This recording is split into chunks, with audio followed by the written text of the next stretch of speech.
ತುಮಕೂರು ಜಿಲ್ಲೆಯಲ್ಲಿ ಸುಮಾರು 700ಕ್ಕೂ ಹೆಚ್ಚು ಅಂಗನವಾಡಿಗಳಿಗೆ ಸ್ವಂತ ಕಟ್ಟಡಗಳಿಲ್ಲ ಮೇಡಮ್. ಬಾಡಿಗೆ ಕಟ್ಟಡ ನಡೀತಾ ಇದೆ. ಮೂಲಭೂತ ಸೌಕರ್ಯಗಳಿಲ್ಲ, ಕೊರತೆ, ಈ ತರ ಸಮಸ್ಯೆ ಕಟ್ಟಿರೋದು ಕೂಡ ಹಸ್ತಾಂತರ ಆಗ್ತಾ ಇದೆ. ತುಂಬಾ ಡಿಲೇ ಆಗ್ತಾ ಇದೆ. ನೋಡಿ, ಸುಮಾರು ನಮ್ಮ ರಾಜ್ಯದಲ್ಲಿ 69,500 ಚಿಲ್ಲರೆ ಅಂಗನವಾಡಿ ನಾವು ನಡೆಸ್ತಾ ಇದ್ದೀವಿ. ಅದರಲ್ಲಿ 50,000 ಸ್ವಂತ ಕಟ್ಟಡದಲ್ಲಿ ನಾವು ಅಂಗನವಾಡಿಗಳನ್ನ ನಡೆಸ್ತೀವಿ. ಇಡೀ ದೇಶದಲ್ಲಿನೇ ನಾನು ಭಾಳ ಹೆಮ್ಮೆಯಿಂದ ಹೇಳಲಿಕ್ಕೆ ಬಯಸ್ತೇನೆ, ಇಡೀ ದೇಶದಲ್ಲಿನೇ 50,000 ಸ್ವಂತ ಕಟ್ಟಡಗಳು ಅಂಗನವಾಡಿಗಳಿರೋದು ಕರ್ನಾಟಕ ರಾಜ್ಯದಲ್ಲಿ ಮಾತ್ರ. ಪ್ರತಿ ವರ್ಷ 2,000 ಅಂಗನವಾಡಿಗಳನ್ನ ಕಟ್ಟಲಿಕ್ಕೆ ನಾವು ಕ್ರಿಯಾ ಯೋಜನೆ ಮಾಡ್ತೀವಿ. ನಾನು ಮಂತ್ರಿ ಆದಮೇಲೆ ಇಲ್ಲಿಯವರೆಗೆ 2,500 ಅಂಗನವಾಡಿ, ಹೊಸ ಅಂಗನವಾಡಿಗಳನ್ನು ಸ್ಯಾಂಕ್ಷನ್ ಮಾಡಿ ಈಗಾಗಲೇ ಕಟ್ಟಡಗಳು ಕೆಲವು ಮುಕ್ತಾಯದ ಹಂತದಲ್ಲಿದ್ದಾವೆ, ಕೆಲವು ಆಗಲೇ ಮುಗ್ದಿದ್ದಾವೆ. ಸೊ ಮುಂಬರುವಂಥ ದಿನದಲ್ಲಿ ಹಂತ ಹಂತವಾಗಿ ನಾವು ಅವನ್ನು ಕೂಡ ಮಾಡ್ತೀವಿ. ಮತ್ತು ಇತ್ತೀಚಿನ 2 ವರ್ಷದಲ್ಲಿ ಮಳೆ ತುಂಬ ಆಗಿದೆ, ತಮಗೂ ಎಲ್ಲರಿಗೂ ಗೊತ್ತಿದೆ. ಭಾಳಷ್ಟು ಅಂಗನವಾಡಿಗಳು, ಭಾಳಷ್ಟು ಶೀತಲಾವಸ್ಥೆ ಇರುವಂಥ ಅಂಗನವಾಡಿಗಳನ್ನೂ ಕೂಡ ನಾವು ರಿಪೇರಿಗೆ ಈಗಾಗಲೇ ತೆಗೆದುಕೊಂಡಿದ್ದೀವಿ. ಅದರಲ್ಲೂ DC ಅವರ ಒಂದು ಏನು SDRF ಅಂತ ಏನು ಒಂದು ಫಂಡ್ ಇರುತ್ತೆ, ಸೊ ಅದರಲ್ಲೂ ಕೂಡ ರಿಪೇರಿಗೆ ನಾವು ಈಗಾಗಲೇ ಮಾಡಲಿಕ್ಕೆ ನಾವು ಅವರಿಗೆ ಕೂಡ ಆದೇಶವನ್ನು ಹೊರಡಿಸಿದ್ದೀವಿ. ಗೃಹಲಕ್ಷ್ಮಿ ಹಣ ಬಂದಿಲ್ಲ, 3 ತಿಂಗಳಿಂದ ಬಂದಿಲ್ಲ. ಇಲ್ಲ ಬ್ರದರ್, 2 ತಿಂಗಳ ಬಂದಿಲ್ಲ, 3 ತಿಂಗಳ ಅಲ್ಲ, 2 ತಿಂಗಳ ಬಂದಿಲ್ಲ. ಸೆಪ್ಟೆಂಬರ್, ಅಕ್ಟೋಬರ್ 2 ತಿಂಗಳ ಬಂದಿಲ್ಲ. ಆದಷ್ಟು ಬೇಗನೆ ಅದನ್ನು ಬಿಡುಗಡೆ ಮಾಡ್ತೀವಿ. ಈಗ ಏನಾಗುತ್ತೆ ತಮಗೂ ಗೊತ್ತಿದೆ, ನಮ್ಮ ಗೃಹಲಕ್ಷ್ಮಿ ಯೋಜನೆಯನ್ನು ಕಾಪಿ ಮಾಡಿಕೊಂಡು ಪ್ರತಿ ಕಡೆ BJP ಅವರು ಚುನಾವಣೆ ಎದುರಿಸ್ತಾ ಇದ್ದಾರೆ. ಚುನಾವಣೆಯಲ್ಲಿ ನಮ್ಮನ್ನೇ ಕಾಪಿ ಮಾಡ್ಕೊಂಡು ಕರ್ನಾಟಕ ರೋಲ್ ಮಾಡೆಲ್ ಅಂತ ಇಟ್ಕೊಂಡು ಎಲ್ಲ ಕಡೆ ಹೋಗ್ತಾ ಇದ್ದಾರೆ. ಆದರೆ ಕರ್ನಾಟಕನೇ ರೋಲ್ ಮಾಡೆಲ್ ಇದ್ದಂಥ ಸಂದರ್ಭದಲ್ಲಿ ಕೊಟ್ಟ ಭಾಷೆನ ಖಂಡಿತವಾಗ್ಲೂ ಉಳಿಸ್ಕೊಳ್ತೀವಿ. ಸೆಪ್ಟೆಂಬರ್, ಅಕ್ಟೋಬರ್ ಹಣವನ್ನು ಅತಿ ಶೀಘ್ರದಲ್ಲೇ ಬಿಡುಗಡೆ ಮಾಡ್ತೀವಿ. ಯಾಕೆ ಡಿಲೇ ಆಗುತ್ತೆ ಅನ್ನೋದು? ಒಂದು ತಿಂಗಳಿಗೆ ಸುಮಾರು 2,500 ಕೋಟಿ ರೂಪಾಯಿ ಹಣವನ್ನು ನಾವು ಹಾಕಬೇಕಾಗುತ್ತೆ. 2,500 ಕೋಟಿ ಹಣವನ್ನು.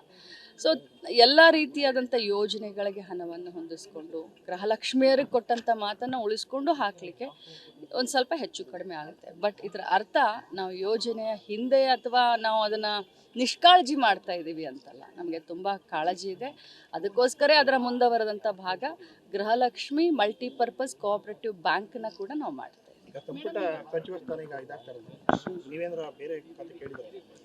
ಭಾಳ ಸಂತೋಷದಿಂದ ಈ ಖಾತೆಯಲ್ಲಿ ಕೆಲಸ ಮಾಡ್ತಾ ಇದ್ದೀನಿ.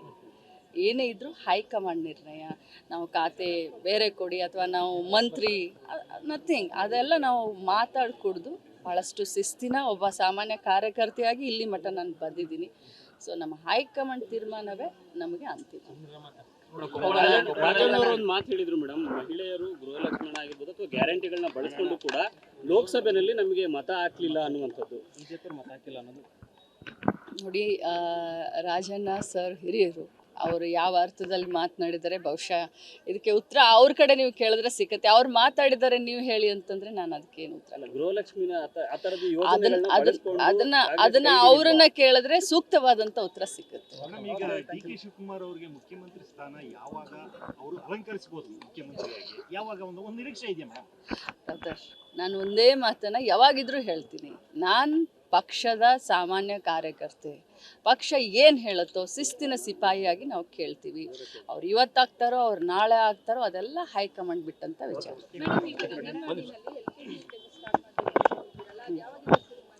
ಈಗ ನಾಳೆ ಏನು 28ನೇ ತಾರೀಕಿಗೆ ಈಗಾಗಲೇ ನಾವು ರಾಜ್ಯದಲ್ಲಿ 223 ಶುರು ಮಾಡಿದ್ವಿ. 28ನೇ ತಾರೀಕಿನಿಂದ ಸುಮಾರು 5,000 ಅಂಗನವಾಡಿಗಳಲ್ಲಿ LKG UKGಯನ್ನು ಪ್ರಾರಂಭ ಮಾಡ್ತೀವಿ. ಡಿಗ್ರಿ ಹೋಲ್ಡರ್ಸು ನಮ್ಮ ಇಲಾಖೆಯಲ್ಲಿ ಅಂಗನವಾಡಿ ಟೀಚರ್ ಅಂತ ಕೆಲಸ ಮಾಡುವಂಥವ್ರು ತಮ್ಮ ಹೇಳಲಿಕ್ಕೆ ಬಹಳಷ್ಟು ಅಭಿಮಾನ ಅನಿಸುತ್ತೆ. 17,000 ಮಹಿಳೆಯರು ಡಿಗ್ರಿ ಹೋಲ್ಡರ್ ಇದ್ದಾರೆ, ಅಂಗನವಾಡಿ ಟೀಚರ್ಗಳು. ಪೋಸ್ಟ್ ಗ್ರ್ಯಾಜುಯೇಷನ್ನು ಅದರಲ್ಲಿ 4,000 ಇದ್ದಾರೆ. ಆ 17,000ರಲ್ಲಿ ಪೋಸ್ಟ್ ಗ್ರ್ಯಾಜುಯೇಟ್ ಆದವರು 4,000 ಇದ್ದಾರೆ. ಸೊ ಆ 17,000 ಜನರನ್ನ ತೆಗೆದುಕೊಂಡೆ ಅದರಲ್ಲೇ ಈಗ 5,000ರಲ್ಲಿ LKG UKG ಮಾಡ್ತೀವಿ. ತುಮಕೂರು ಜಿಲ್ಲೆಯಲ್ಲಿ ಸುಮಾರು 700ಕ್ಕೂ ಹೆಚ್ಚು ಅಂಗನವಾಡಿಗಳಿಗೆ ಸ್ವಂತ ಕಟ್ಟಡಗಳಿಲ್ಲ ಮೇಡಮ್. ಬಾಡಿಗೆ ಕಟ್ಟಡ ನಡೀತಾ ಇದೆ. ಮೂಲಭೂತ ಸೌಕರ್ಯಗಳಿಲ್ಲ, ಕೊರತೆ, ಈ ತರ ಸಮಸ್ಯೆ ಕಟ್ಟಿರೋದು ಕೂಡ ಹಸ್ತಾಂತರ ಆಗ್ತಾ ಇದೆ. ತುಂಬಾ ಡಿಲೇ ಆಗ್ತಾ ಇದೆ. ನೋಡಿ, ಸುಮಾರು ನಮ್ಮ ರಾಜ್ಯದಲ್ಲಿ 69,500 ಚಿಲ್ಲರೆ ಅಂಗನವಾಡಿ ನಾವು ನಡೆಸ್ತಾ ಇದ್ದೀವಿ. ಅದರಲ್ಲಿ 50,000 ಸ್ವಂತ ಕಟ್ಟಡದಲ್ಲಿ ನಾವು ಅಂಗನವಾಡಿಗಳನ್ನ ನಡೆಸ್ತೀವಿ. ಇಡೀ ದೇಶದಲ್ಲಿನೇ ನಾನು ಭಾಳ ಹೆಮ್ಮೆಯಿಂದ ಹೇಳಲಿಕ್ಕೆ ಬಯಸ್ತೇನೆ, ಇಡೀ ದೇಶದಲ್ಲೇ 50,000 ಸ್ವಂತ ಕಟ್ಟಡಗಳು ಅಂಗನವಾಡಿಗಳಿರೋದು ಕರ್ನಾಟಕ ರಾಜ್ಯದಲ್ಲಿ ಮಾತ್ರ. ಪ್ರತಿ ವರ್ಷ 2,000 ಅಂಗನವಾಡಿಗಳನ್ನ ಕಟ್ಟಲಿಕ್ಕೆ ನಾವು ಕ್ರಿಯಾ ಯೋಜನೆ ಮಾಡ್ತೀವಿ. ನಾನು ಮಂತ್ರಿ ಆದಮೇಲೆ ಇಲ್ಲಿಯವರೆಗೆ 2,500 ಅಂಗನವಾಡಿ ಹೊಸ ಅಂಗನವಾಡಿಗಳನ್ನು ಸ್ಯಾಂಕ್ಷನ್ ಮಾಡಿ ಈಗಾಗಲೇ ಕಟ್ಟಡಗಳು ಕೆಲವು ಮುಕ್ತಾಯದ ಹಂತದಲ್ಲಿದ್ದಾವೆ, ಕೆಲವು ಆಗಲೇ ಮುಗ್ದಿದ್ದಾವೆ. ಸೊ ಮುಂಬರುವಂಥ ದಿನದಲ್ಲಿ ಹಂತ ಹಂತವಾಗಿ ನಾವು ಅವನ್ನು ಕೂಡ ಮಾಡ್ತೀವಿ. ಮತ್ತು ಇತ್ತೀಚಿನ 2 ವರ್ಷದಲ್ಲಿ ಮಳೆ ತುಂಬ ಆಗಿದೆ, ತಮಗೂ ಎಲ್ಲರಿಗೂ ಗೊತ್ತಿದೆ. ಭಾಳಷ್ಟು ಅಂಗನವಾಡಿಗಳು, ಭಾಳಷ್ಟು ಶಿಥಿಲಾವಸ್ಥೆ ಇರುವಂಥ ಅಂಗನವಾಡಿಗಳನ್ನೂ ಕೂಡ ನಾವು ರಿಪೇರಿಗೆ ಈಗಾಗಲೇ ತೆಗೆದುಕೊಂಡಿದ್ದೀವಿ. ಅದರಲ್ಲೂ DC ಅವರ ಒಂದು ಏನು SDRF ಅಂತ ಏನು ಒಂದು ಫಂಡ್ ಇರುತ್ತೆ, ಸೊ ಅದರಲ್ಲೂ ಕೂಡ ರಿಪೇರಿಗೆ ನಾವು ಈಗಾಗಲೇ ಮಾಡಲಿಕ್ಕೆ ನಾವು ಅವರಿಗೆ ಕೂಡ ಆದೇಶವನ್ನು ಹೊರಡಿಸಿದ್ದೀವಿ. ಗೃಹಲಕ್ಷ್ಮಿ ಹಣ ಬಂದಿಲ್ಲ, 2-3 ತಿಂಗಳಿಂದ ಬಂದಿಲ್ಲ. ಇಲ್ಲ ಬ್ರದರ್, 2 ತಿಂಗಳ ಬಂದಿಲ್ಲ, 3 ತಿಂಗಳಲ್ಲ, 2 ತಿಂಗಳ ಬಂದಿಲ್ಲ. ಸೆಪ್ಟೆಂಬರ್, ಅಕ್ಟೋಬರ್ 2 ತಿಂಗಳ ಬಂದಿಲ್ಲ. ಆದಷ್ಟು ಬೇಗನೆ ಅದನ್ನು ಬಿಡುಗಡೆ ಮಾಡ್ತೀವಿ. ಈಗ ಏನಾಗುತ್ತೆ ತಮಗೂ ಗೊತ್ತಿದೆ, ನಮ್ಮ ಗೃಹಲಕ್ಷ್ಮಿ ಯೋಜನೆಯನ್ನು ಕಾಪಿ ಮಾಡಿಕೊಂಡು ಪ್ರತಿ ಕಡೆ BJP ಅವರು ಚುನಾವಣೆ ಎದುರಿಸ್ತಾ ಇದ್ದಾರೆ. ಚುನಾವಣೆಯಲ್ಲಿ ನಮ್ಮನ್ನೇ ಕಾಪಿ ಮಾಡ್ಕೊಂಡು ಕರ್ನಾಟಕ ರೋಲ್ ಮಾಡೆಲ್ ಅಂತ ಇಟ್ಕೊಂಡು ಎಲ್ಲ ಕಡೆ ಹೋಗ್ತಾ ಇದ್ದಾರೆ. ಆದರೆ ಕರ್ನಾಟಕನೇ ರೋಲ್ ಮಾಡೆಲ್ ಇದ್ದಂಥ ಸಂದರ್ಭದಲ್ಲಿ ಕೊಟ್ಟ ಭಾಷೆನ ಖಂಡಿತವಾಗ್ಲೂ ಉಳಿಸ್ಕೊಳ್ತೀವಿ. ಸೆಪ್ಟೆಂಬರ್, ಅಕ್ಟೋಬರ್ ಹಣವನ್ನು ಅತಿ ಶೀಘ್ರದಲ್ಲೇ ಬಿಡುಗಡೆ ಮಾಡ್ತೀವಿ. ಯಾಕೆ ಡಿಲೇ ಆಗುತ್ತೆ ಅನ್ನೋದು? ಒಂದು ತಿಂಗಳಿಗೆ ಸುಮಾರು 2,500 ಕೋಟಿ ರೂಪಾಯಿ ಹಣವನ್ನು ನಾವು ಹಾಕಬೇಕಾಗುತ್ತೆ. 2,500 ಕೋಟಿ ಹಣವನ್ನು.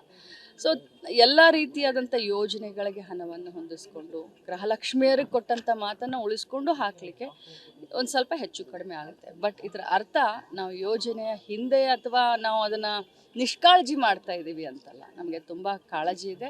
ಅದಕ್ಕೋಸ್ಕರ ಅದರ ಮುಂದುವರೆದಂಥ ಭಾಗ ಗೃಹಲಕ್ಷ್ಮಿ ಮಲ್ಟಿಪರ್ಪಸ್ ಕೋಆಪರೇಟಿವ್ ಬ್ಯಾಂಕ್ನ ಕೂಡ ನಾವು ಮಾಡ್ತಾ ಇದ್ದೀವಿ. ಭಾಳ ಸಂತೋಷದಿಂದ ಈ ಖಾತೆಯಲ್ಲಿ ಕೆಲಸ ಮಾಡ್ತಾ ಇದ್ದೀನಿ. ಏನೇ ಇದ್ದರೂ ಹೈಕಮಾಂಡ್ ನಿರ್ಣಯ, ನಾವು ಖಾತೆ ಬೇರೆ ಕೊಡಿ ಅಥವಾ ನಾವು ಮಂತ್ರಿ, ನಥಿಂಗ್, ಅದೆಲ್ಲ ನಾವು ಮಾತಾಡ್ಕೊಡ್ದು ಭಾಳಷ್ಟು ಶಿಸ್ತಿನ ಒಬ್ಬ ಸಾಮಾನ್ಯ ಕಾರ್ಯಕರ್ತೆಯಾಗಿ ಇಲ್ಲಿ ಮಟ್ಟ ನಾನು ಬಂದಿದ್ದೀನಿ. ಸೊ ನಮ್ಮ ಹೈಕಮಾಂಡ್ ತೀರ್ಮಾನವೇ ನಮಗೆ ಅಂತಿಮ. ರಾಜಣ್ಣವರು ಒಂದು ಮಾತು ಹೇಳಿದ್ರು ಮೇಡಮ್, ಮಹಿಳೆಯರು ಗೃಹಲಕ್ಷ್ಮಣ ಆಗಿರ್ಬೋದು ಅಥವಾ ಗ್ಯಾರಂಟಿಗಳನ್ನ ಬಳಸ್ಕೊಂಡು ಕೂಡ ಲೋಕಸಭೆಯಲ್ಲಿ ನಮಗೆ ಮತ ಹಾಕ್ಲಿಲ್ಲ ಅನ್ನುವಂಥದ್ದು. BJP ಮತ ಹಾಕಿಲ್ಲ ಅನ್ನೋದು ನೋಡಿ, ರಾಜಣ್ಣ ಸರ್ ಹಿರಿಯರು, ಅವರು ಯಾವ ಅರ್ಥದಲ್ಲಿ ಮಾತನಾಡಿದ್ದಾರೆ ಬಹುಶಃ ಇದಕ್ಕೆ ಉತ್ತರ ಅವ್ರ ಕಡೆ ನೀವು ಕೇಳಿದ್ರೆ ಸಿಕ್ಕತ್ತೆ. ಅವ್ರು ಮಾತಾಡಿದ್ದಾರೆ ನೀವು ಹೇಳಿ ಅಂತಂದ್ರೆ ನಾನು ಅದಕ್ಕೇನು ಉತ್ತರ ಗೃಹಲಕ್ಷ್ಮಿನ ಅದನ್ನ ಅವರನ್ನ ಕೇಳಿದ್ರೆ ಸೂಕ್ತವಾದಂತ ಉತ್ತರ ಸಿಕ್ಕತ್ತೆ. ಈಗ DK ಶಿವಕುಮಾರ್ ಅವರಿಗೆ ಮುಖ್ಯಮಂತ್ರಿ ಸ್ಥಾನ ಯಾವಾಗ ಅವರು ಅಲಂಕರಿಸಬಹುದು ಮುಖ್ಯಮಂತ್ರಿಯಾಗಿ, ಯಾವಾಗ ಒಂದು ನಿರೀಕ್ಷೆ ಇದೆಯಾ ಮೇಡಮ್? ನಾನು ಒಂದೇ ಮಾತನ್ನ ಯಾವಾಗಿದ್ರೂ ಹೇಳ್ತೀನಿ, ನಾನು ಪಕ್ಷದ ಸಾಮಾನ್ಯ ಕಾರ್ಯಕರ್ತೆ. ಪಕ್ಷ ಏನು ಹೇಳುತ್ತೋ ಶಿಸ್ತಿನ ಸಿಪಾಯಿಯಾಗಿ ನಾವು ಕೇಳ್ತೀವಿ. ಅವ್ರು ಇವತ್ತಾಗ್ತಾರೋ ಅವ್ರು ನಾಳೆ ಆಗ್ತಾರೋ ಅದೆಲ್ಲ ಹೈಕಮಾಂಡ್ ಬಿಟ್ಟಂತ ವಿಚಾರ.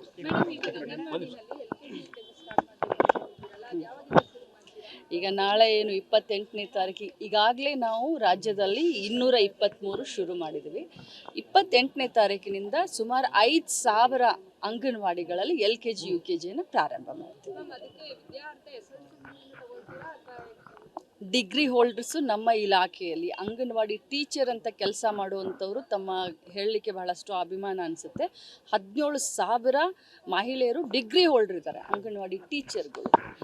ಪೋಸ್ಟ್ ಗ್ರ್ಯಾಜುಯೇಷನ್ನು ಅದರಲ್ಲಿ 4,000 ಇದ್ದಾರೆ. ಆ 17,000ರಲ್ಲಿ ಪೋಸ್ಟ್ ಗ್ರ್ಯಾಜುಯೇಟ್ ಆದವರು 4,000 ಇದ್ದಾರೆ. ಸೊ ಆ 17,000 ಜನರನ್ನ ತೆಗೆದುಕೊಂಡೆ ಅದರಲ್ಲೇ ಈಗ 5,000ರಲ್ಲಿ LKG UKG ಮಾಡ್ತಿದ್ದೀವಿ.